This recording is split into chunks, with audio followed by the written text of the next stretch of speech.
There's an interesting parallel between Jesus preaching in Nazareth and the preaching of Martin Luther King Jr. In 1967, toward the end of his life, he delivered a sermon titled, "Where Do We Go From Here?" at Ebenezer Baptist Church. And King said, "I have decided to stick with love.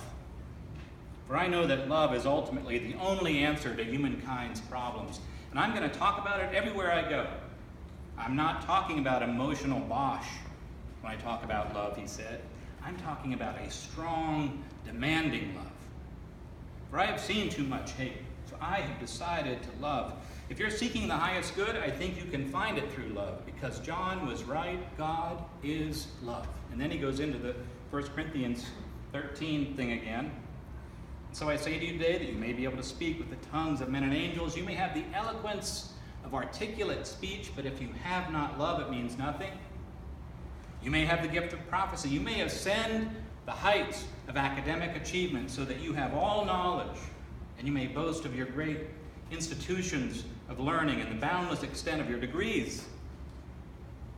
But if you have not love, all these mean absolutely nothing. You may even give your goods to feed the poor. You may bestow great gifts to charity, and you may tower high in philanthropy. But if you have not love, your charity means nothing." So there it is again, that beautiful love that draws all of us and appeals to all of us.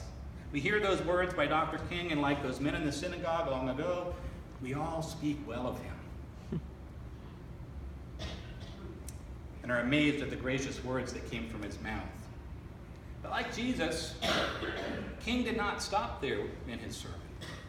He embraced the full implications of God's love toward all people, especially God's concern for the least of these, and he continued on. He said, "As we talk about where do we go from here, we must honestly face the question of restructuring the whole of American society." Wait, I thought he was talking about God's love. One day, he continued, "We must ask the question, why are there 40 million poor people in America? And when you begin to ask that question, you are raising a question about the economic system, about a broader distribution of wealth. Now, wait a minute, Dr. King. Let's get back to God's love.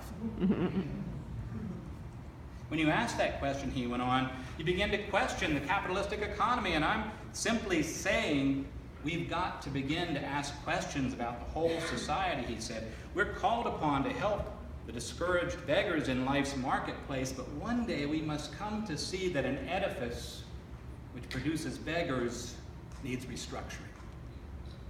And it means that questions must be raised."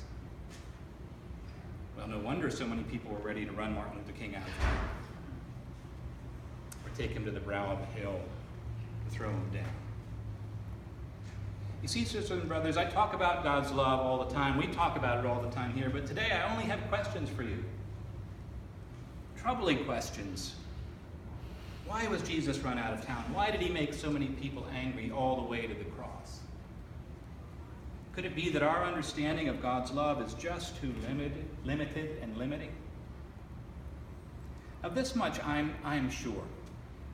When Jesus stood before that congregation so long ago, he looked at them and loved them, just like he did with the rich young man who came to him seeking wisdom. But in his mind's eye, he also saw the leper begging on the outskirts of town, rejected as unclean. He saw the outcast woman with a bleeding condition who longed for healing. He saw the Samaritan woman desperate for forgiveness and reconciliation in her community. Jesus saw them all and longed to open the hearts of that congregation to understand the full depths of God's love for all God's children and not just for them. If you love only those who love you, Jesus said, what good is that? Everybody does that. Love the stranger. Love the outsider. Love even your enemy. Let God's love shatter the assumptions, categories, and social standing that make you comfortable and leave others out. Embrace the wildness of God's powerful love for all people, especially those who are oppressed. And dare to go where it leads you, even all the way to the cross. What is needed, Martin Luther King said in that sermon, is a realization that power without love is reckless and abusive. And that love without power is sentimental and anemic. Power at its best is love implementing the demands of justice.